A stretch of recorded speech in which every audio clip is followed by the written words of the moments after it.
Hi, it's Claire and welcome to Needle Say More. Today I want to show you how to sew the gusset on a pair of undies. First step is to change your stitch to a stretch stitch so that the stitching will stretch with the stretch of the fabric so that you don't have any stitches popping out when you're wearing them. So when you come to sew the gusset, I'd recommend starting about 1 centimetre in from the raw edge. If you start too close to the edge of the fabric, you run the risk of the sewing machine chewing the end of the material and it all getting stuck inside the mechanisms of the machine.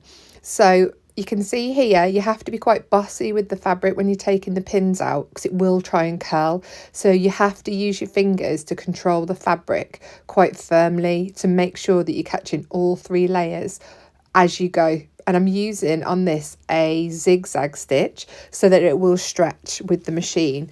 If you want to learn more about which are the best stitches to use on stretch fabric, I'll include a link to the video below. When you get to the end, because you've started 1 centimetre in, you're going to need to remove the fabric from the machine, carefully flip it over and then put this back into the machine and sew, line up the line of stitching you did in the previous stage and come right to the raw edge just to reinforce the end of the stitching and ensure you won't have any gaps in your seam.